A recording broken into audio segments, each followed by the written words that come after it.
Each week as you enter this timeless land, one of these many worlds will open to you. Frontierland. Tall tales and true from the legendary past. Tomorrowland. Promise of things to come. Adventureland. The wonder world of nature's own realm.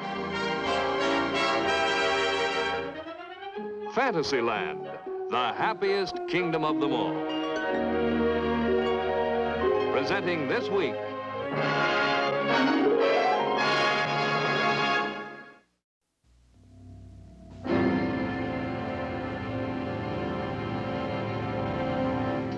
many years ago, a prophetic writer and engineer told of the genius of one man who discovered the very power of the universe and harnessed it to propel his ship 20,000 leagues under the sea. But the hero of that story was afraid to let this power fall into the hands of an immature mankind. And so he chose rather to destroy his own work.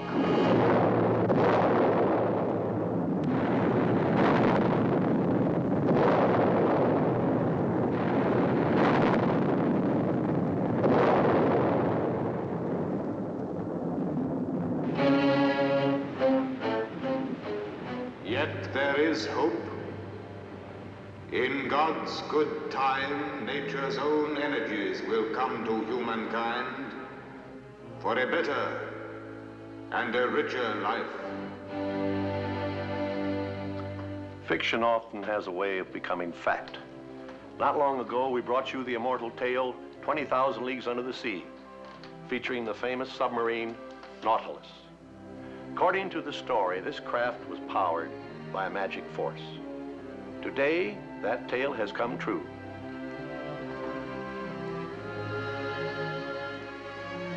This is a model of the real Nautilus, the world's first atom-powered ship.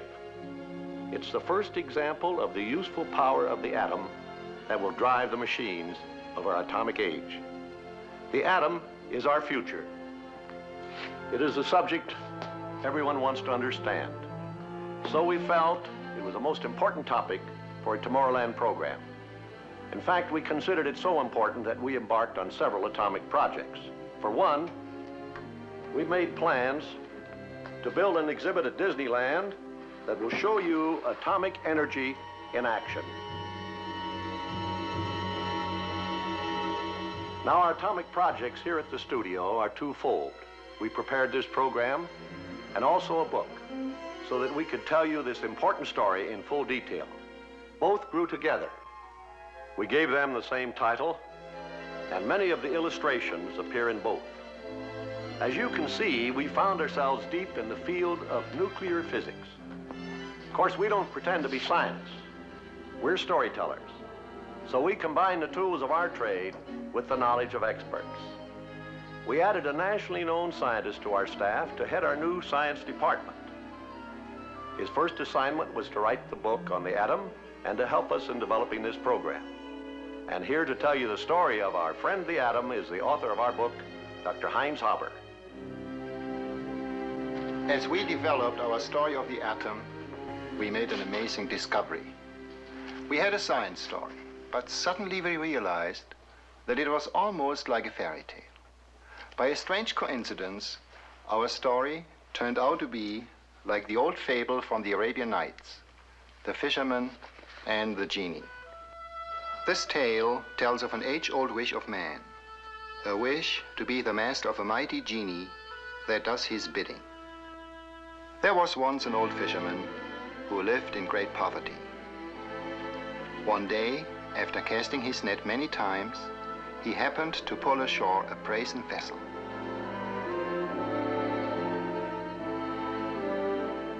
Its mouth was closed with a lead stopper.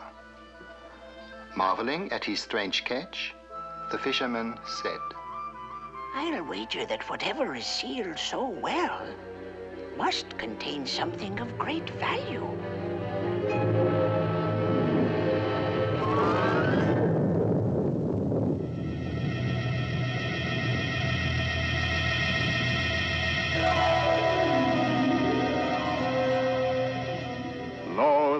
presently thou wilt have to die. Heaven forbid! Or at least tell me why. As I lay imprisoned in that tiny jar for many centuries, my anger grew and grew until I swore in my heart that my liberator should perish. What a cruel trick fate hath dealt me. Trick? Oh, genie, since thou art determined upon my death, grant me this one last question. Well? How can one as mighty and powerful as thou dwell in so tiny a vessel? What? Thou dost not believe me? Not till I have seen it done can I believe it. Watch then. Now you shall return to the sea. Nay, I did not mean what I said. No, release me, and I give my solemn vow to grant thee 3 wishes.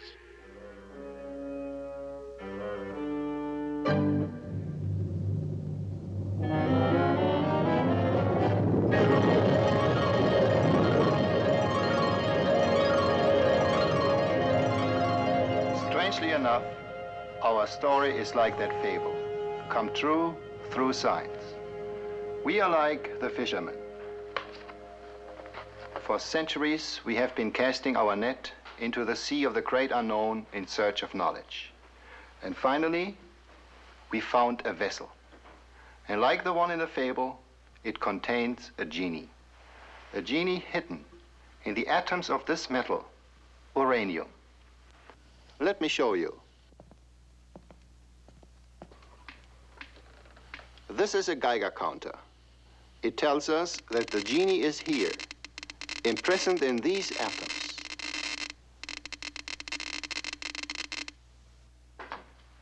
So this is our story. How the vessel was discovered, how the genie was liberated, how he first threatened to kill, and how he was finally harnessed to grant us 3 wishes. Our story begins in ancient Greece in 400 BC. At that time, man firmly believed that all things were composed of 4 basic elements: earth, air, water, and fire. But Democritus, a philosopher of that era, thought that these elements could be divided into smaller particles. In fact, he even gave them their name, atomos, which means indivisible. I crumbled this earth to soil, and in turn crumbled this soil to dust.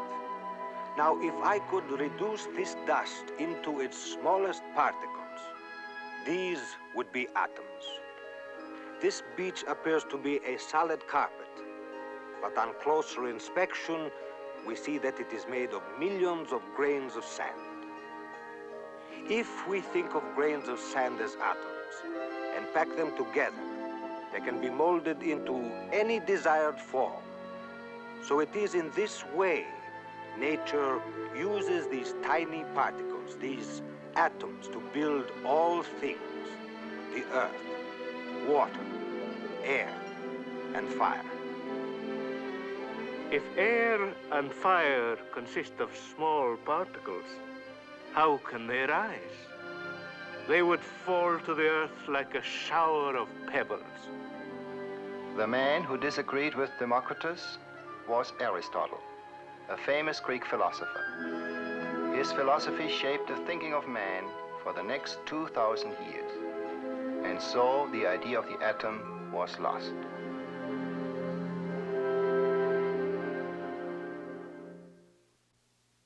In the 17th century, man went beyond mere thinking. He began to act. His philosophy became, seeing is believing. He invented the telescope, and this magic instrument greatly extended his range of sight. He saw mountains and craters on the face of the moon.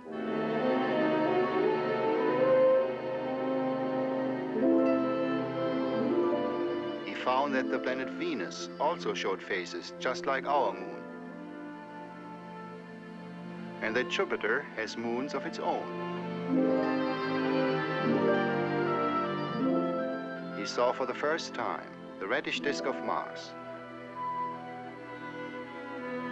and the beautiful rings of Saturn.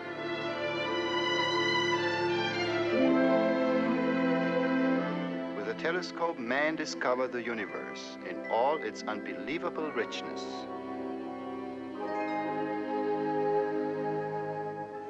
At about the same time, a second powerful instrument was invented, the microscope.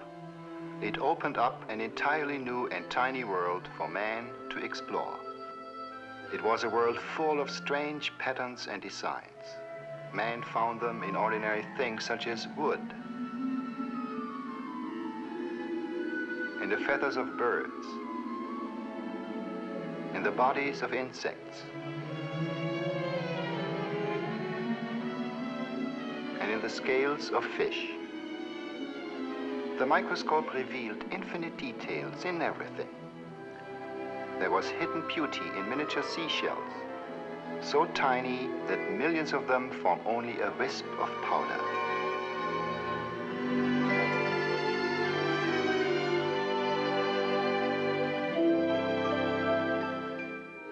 Even a single drop of pond water revealed forms of life never before seen. Tiny, one-celled animals and plants.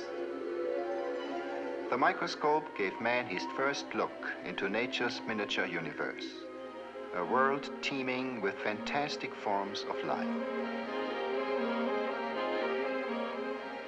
With the microscope, man also discovered the beautiful and regular forms of crystals.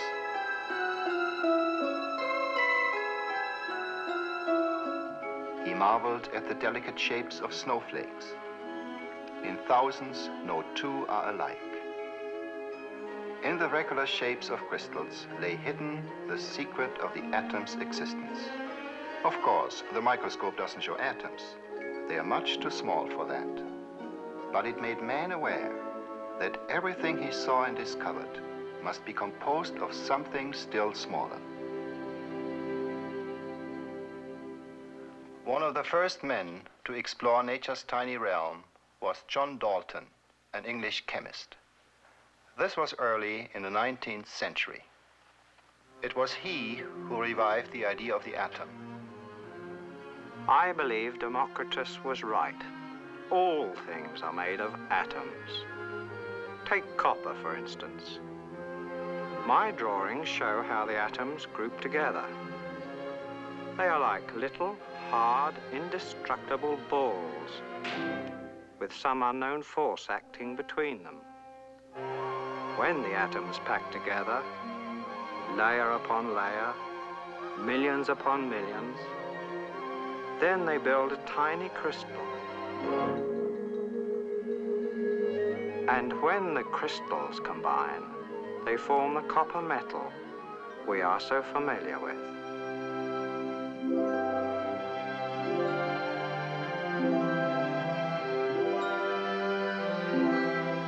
And there are also atoms for silver and gold. There are different kinds of atoms everywhere. Atoms for sulfur in a match. Atoms for carbon in every ordinary pencil. Atoms for mercury in a thermometer.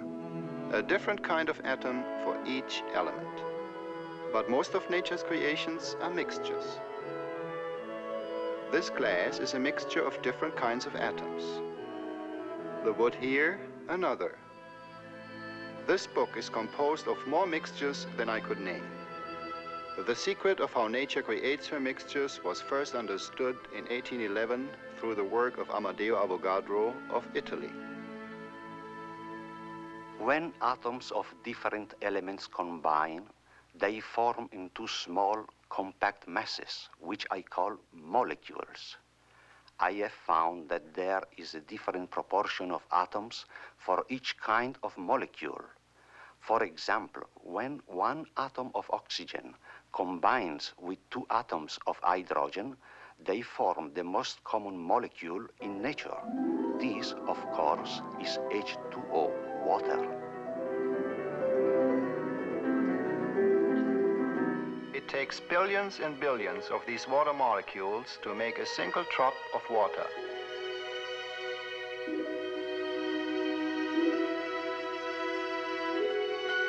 They are so tiny that they cannot be seen, even through the most powerful microscope. However, the microscope does reveal an important fact about atoms and molecules. It shows that they are in constant motion. These are dust particles in a drop of water, and you can see that they are being kicked around by the ever-busy water molecules. It was over 100 years ago that an early microscope first revealed that atoms and molecules are constantly on the move. Now in a flame, for example, the motion of the atoms and molecules is extremely violent, and this is why a flame is hot. Our skin is equipped with tiny organs that can feel this violent movement as heat or even pain. Now in this glass, the molecules are moving much more slowly, and so it feels normal to the touch. Even in an ice cube, the molecules are moving, but very slowly, and this is why the ice feels cold. Let's look at heat with an atomic eye, so to speak. Atoms, of course, don't burn up. They merely rearrange themselves, forming molecules of soot and ashes. So that you can see what is going on, we will exaggerate the size of the atoms over 1 billion times. The molecules in the flame dash around with great speed and bounce against the molecules of the glass. They transfer their violent motion to the glass and finally to the ice. It's like a pool game with the balls bouncing against each other. If more heat is applied, the ice molecules will move faster and faster and finally break loose from each other. The ice melts.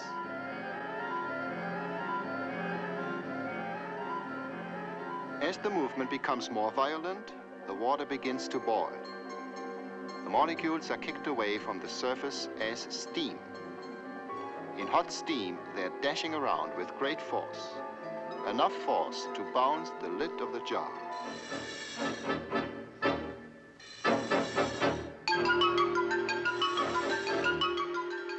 There is power in steam.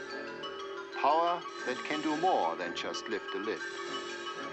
When this force was put to use, it ushered in the mechanical age.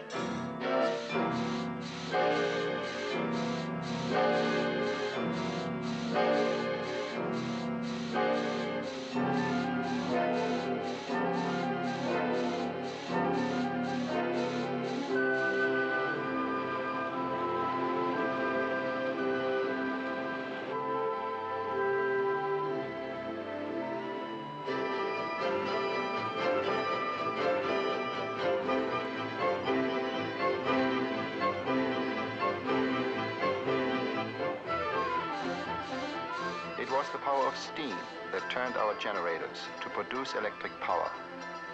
And the gaslight era then became the age of electricity.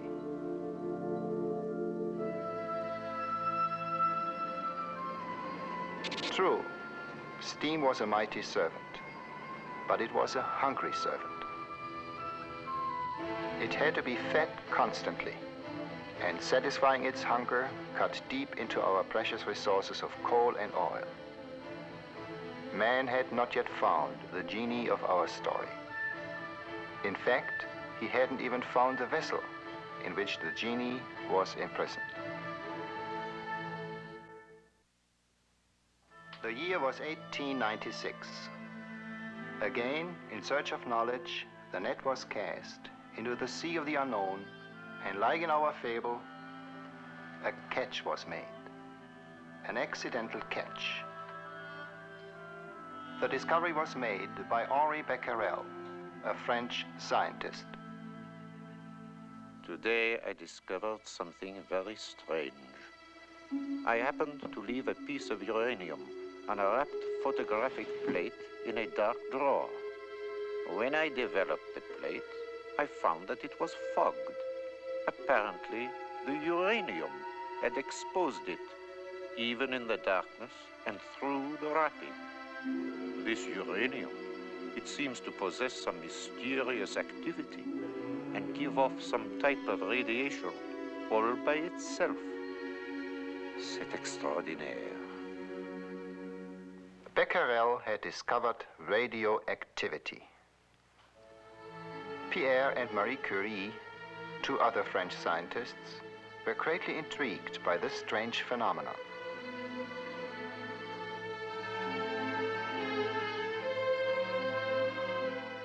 While seeking the source of the radiations from uranium, they discovered a new element which gave off even stronger rays.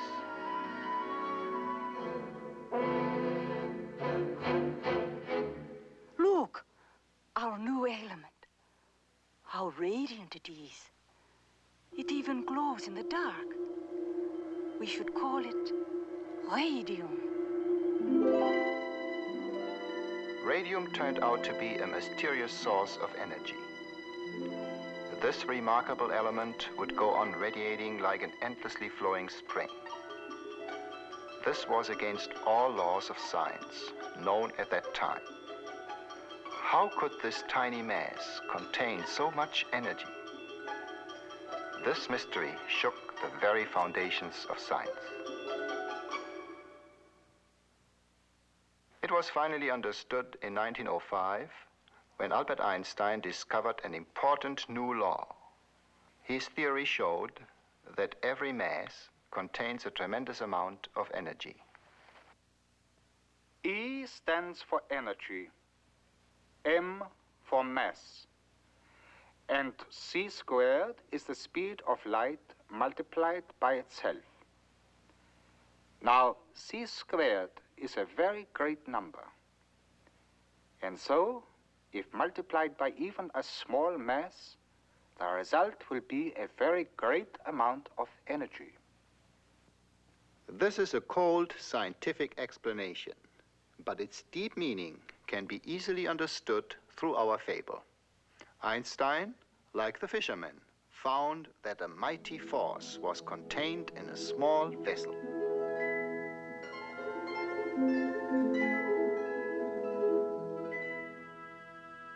Radium constantly releases tiny bits of its energy through radiation, a little bit every second. And there is so much energy that this activity can go on for thousands of years. These rays were actually tiny fragments of atoms breaking apart. No longer could the atom be considered the smallest particle in nature. Evidently, the atom was not an indestructible little ball after all. But then, what was it? The first clue to this question came from Lord Ernest Rutherford of England. The year was 1911.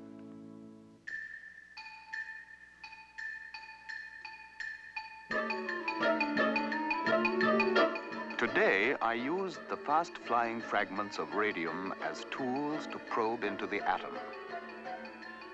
I placed a small sample of radium inside a solid lead block. The lead absorbed all the rays except those that were allowed to escape through a small opening in the block. One might say it was a sort of atomic gun. To make the ray bullets visible, I used a fluorescent screen. For a target, I chose a very thin leaf of gold. But to my surprise, the bullets from my atomic gun passed right through the gold leaf as though it wasn't there. It was like shooting at a ghost. This was truly amazing because the gold leaf was a solid wall, 2,000 atoms thick. So the atom can't be as solid as we always thought. Then, unexpectedly, one out of thousands of bullets ricocheted, striking something solid.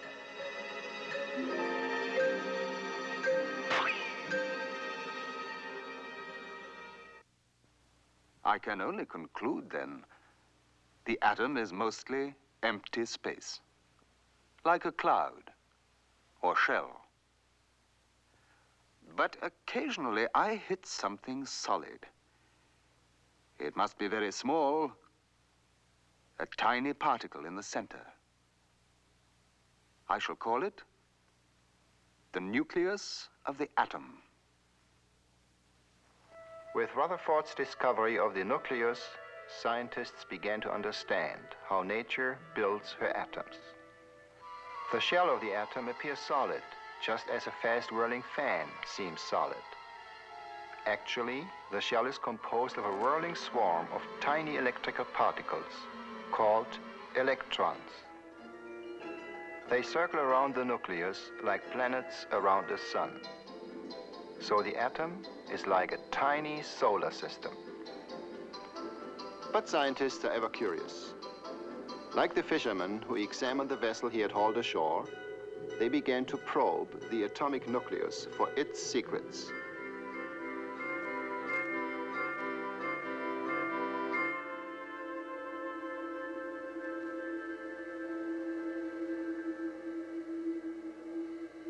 They found that it was composed of small particles electrically charged. They call them protons, which means primary particles. Later, to the great surprise of science, other strange particles were discovered in the nucleus. They had no electrical charge. They were neutral. And so they were called neutrons. At last, the mystery of the atom structure was solved.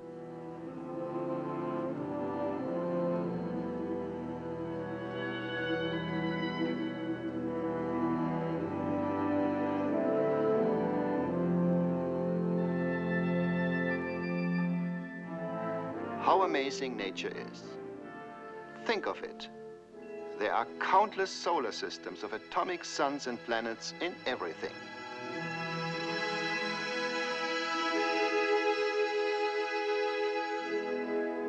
There's a whole universe in the tip of a pencil.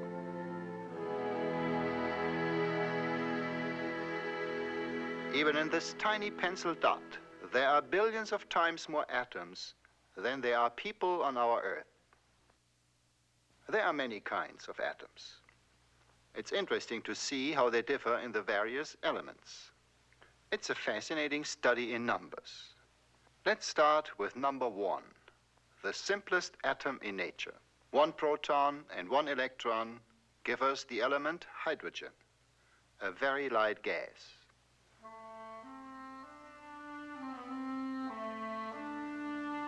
Nature always keeps an electrical balance in her atoms. So, if the nucleus has 2 protons, it will also have 2 circling electrons. This makes an atom of helium. There are also neutrons in the nucleus that add to its weight. And so, by simple addition, nature builds the atoms of all her elements. 6 protons and 6 electrons and some neutrons for carbon.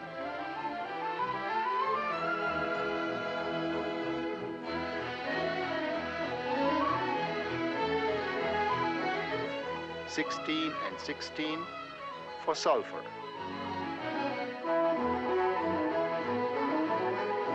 26 iron.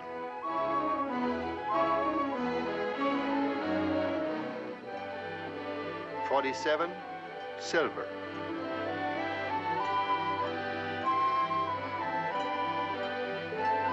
79 gold.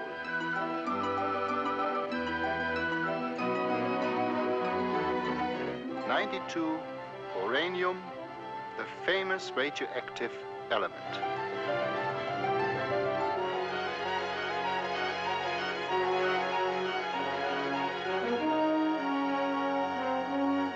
Here, nature has crowded so many protons and neutrons into the nucleus that it becomes unstable.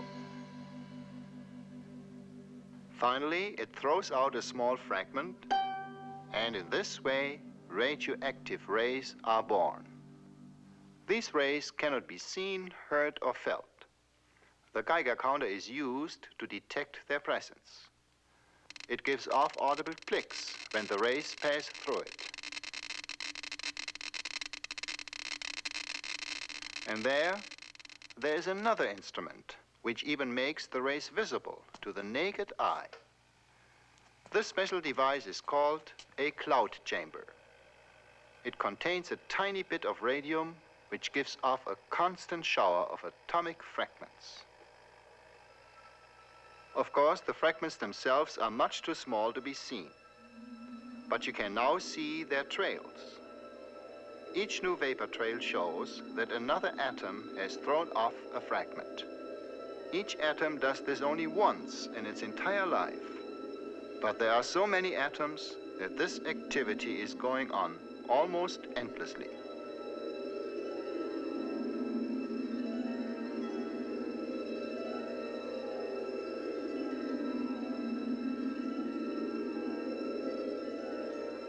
We might say that a radioactive atom is like a set mousetrap.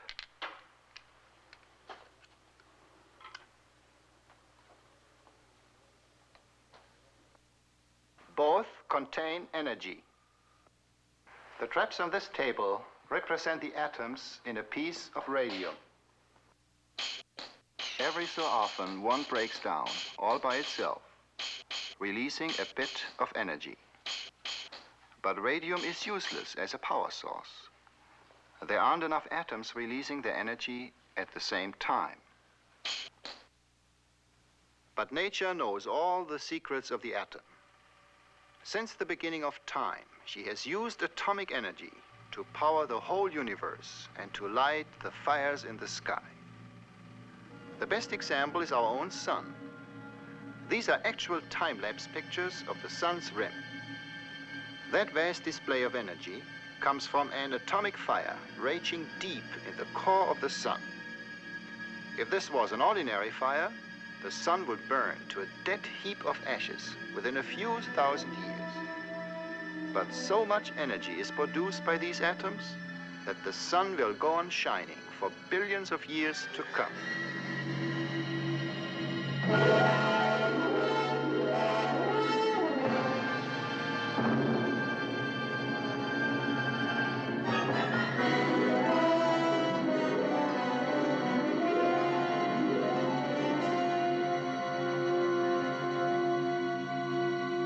For a long time, nature alone knew how to open the vessel that contained this mighty force. To man, however, the vessel remained closed.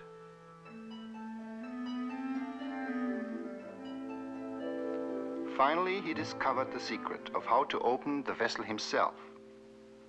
The fisherman used his knife, and man, too, found a tool that broke the seal. The year was 1938. The place, Berlin, Germany. The leading character, that strange metal, called uranium. Again, it turned out to be the star of a sensational scientific discovery.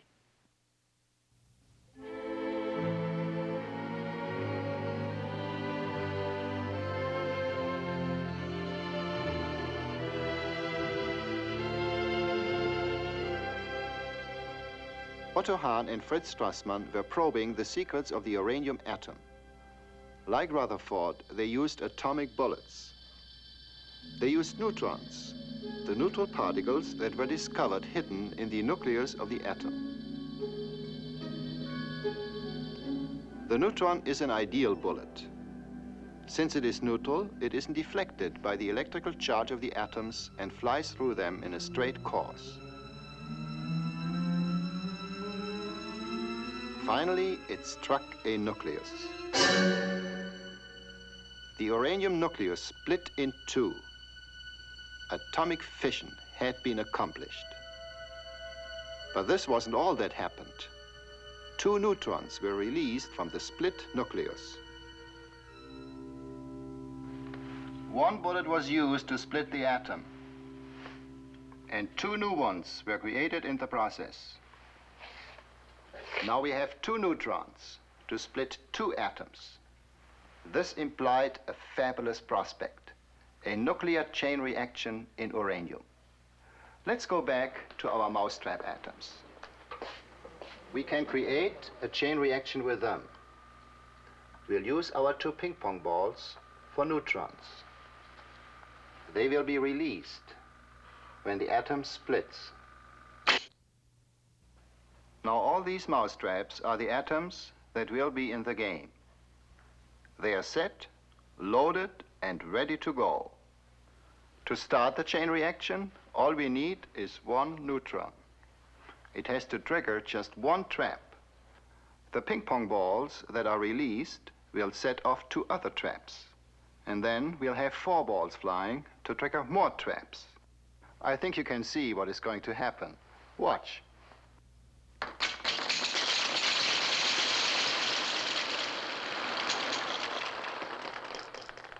An atomic chain reaction works in exactly the same way. 1 neutron is enough to start it.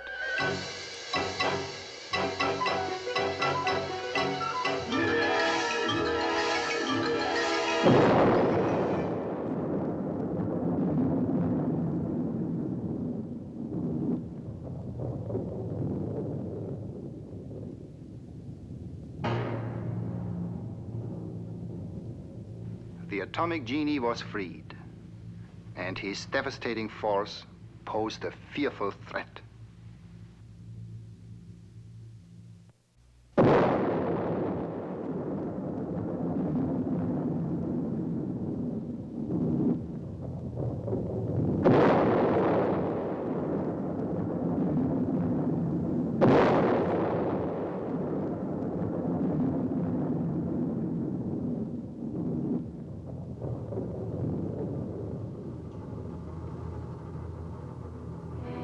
The world was deeply shocked by the first atomic explosion. We all wondered if atomic energy had better remained a secret forever. We are like the fisherman. When he first beheld the frightful form of the genie, he too wished that he had never found the vessel. Know that presently thou wilt have to die. Heaven forbid! But our fable had a happy ending. The fisherman had his means of making a friend of his enemy. And fortunately, science has its way of doing the same thing. An atomic blast is more than a threat. It is also a regretful waste of heat and radiation. To make this energy useful, the explosion must be slowed down. Let me show you what I mean. Our mousetrap explosion can be slowed down with the aid of a slow-motion camera.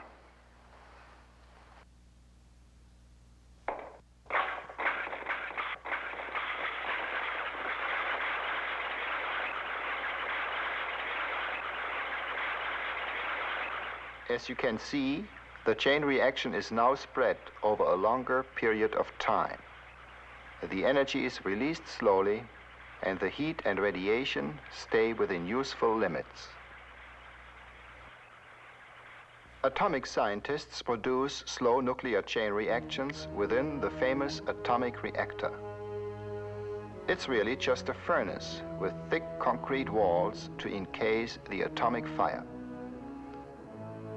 Blocks of uranium serve as atomic fuel.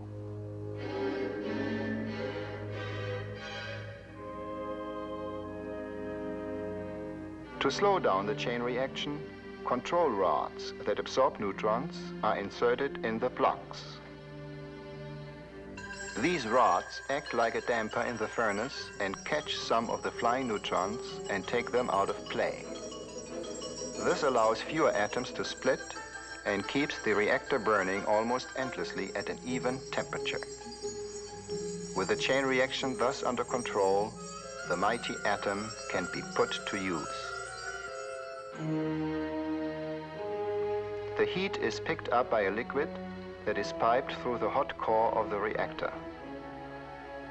The heated liquid is then run through a boiler where it produces an almost endless stream of hot steam. Steam for power. But there's more than heat. The atomic reactor has the magic power to make many ordinary materials radioactive.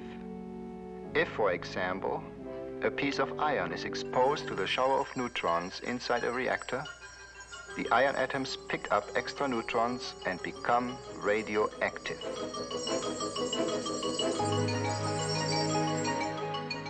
In this way, the reactor creates for us artificial radioactivity in many elements. Like natural radium, they are valuable tools in science and medicine. The atomic reactor, then, gives us a chance to make the atomic genie our friend. He will come forth to our beckoning, and just as in the fable, he will grant us 3 wishes. The decision is ours. What should we wish for? What do we need most? Our coal and oil will not last forever. Yet we need ever more power. So, for the growth of our civilization, our first wish shall be for power. Here with my right hand, I give you the magic fire of the atom. It is yours. The atomic fire is an almost endless source of heat. We can use it in power stations for producing electricity. Electric power of our modern civilization.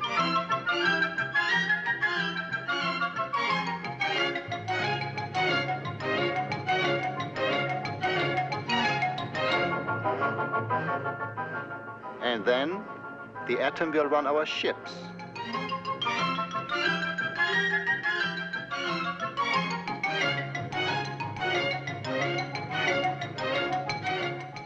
And of course, the atomic submarine already exists.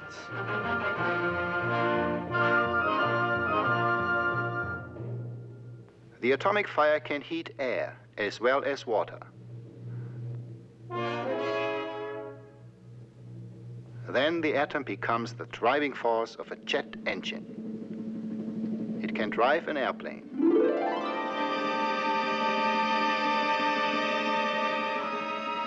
An airplane that circles the world many times without ever landing for fuel. And eventually the atom will help us to cast off the shackles of gravity and fly through the vast reaches of outer space. Here we are, burning up our coal and oil only to produce power. But now we have a new source of power. Clean, silent, plentiful. Coal and oil can now be saved for better things. We can use them for making plastics, dyes, textiles, and drugs. Mankind has ever suffered from hunger and disease. So our second wish shall be for food and health. With this hand, I give you a source of beneficial rays. They are magic tools for research that will help you to create food and to cure diseases. Magic tools, indeed they are, these radioactive rays. For example, an ordinary needle can be made radioactive. And then, if it is hidden in the proverbial haystack, it can easily be found by the rays it gives off.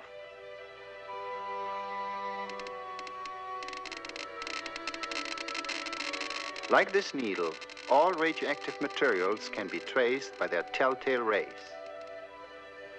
With radioactive chemicals, we can now literally watch how plants grow, and we can trace plant nourishments from soil to fruit. In this way, science will help to produce bigger and richer crops.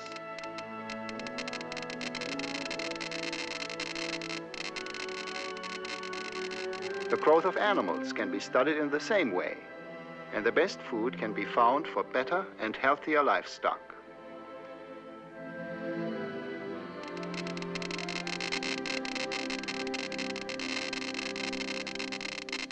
So the atom creates more food for our ever-growing population. And these same rays are the tools of atomic medicine. Radioactive sodium, for example, is used for timing the flow of blood through the living human body. It is injected into the arm, and then a Geiger counter will record how long it takes to reach the heart. This is a great help in recognizing heart conditions.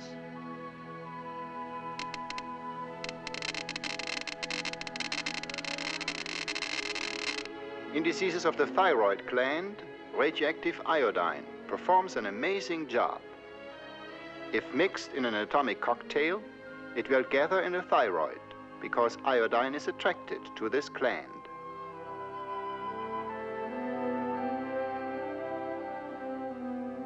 A special Geiger counter then automatically traces an accurate picture of the thyroid, showing its size and location and how fast it collects the iodine.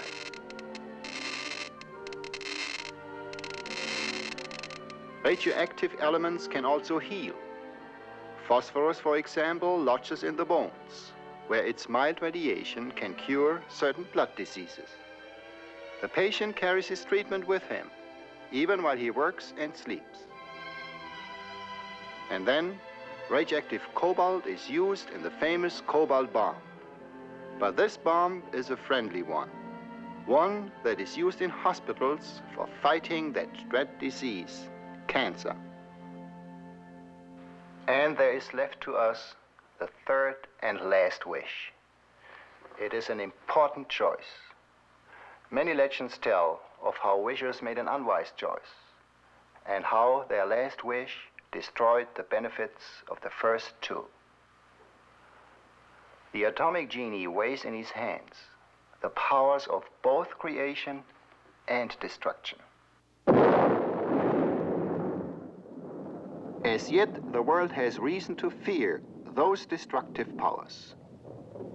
So our last wish should simply be for the atomic genie to remain forever our friend. We have inherited a wealth of knowledge from the great thinkers of the past.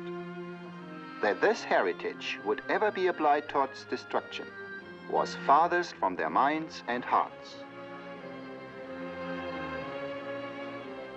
It lies in our own hands to make wise use of the atomic treasures.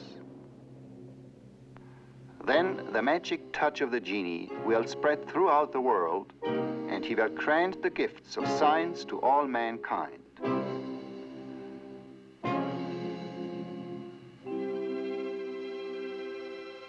The great scientists before us gave us knowledge of the atom, and our last wish will come true if we use the power of this knowledge in their spirit. Then the atom will become truly our friend.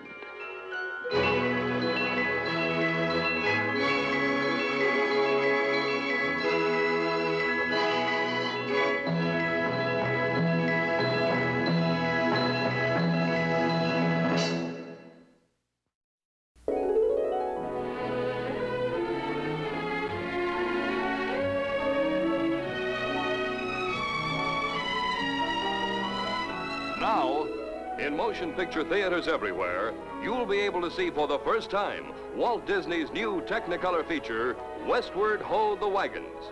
It's a new and different outdoor drama telling the exciting story of the covered wagon families fighting their way west, told against a background of spectacular scenic beauty in CinemaScope and Technicolor.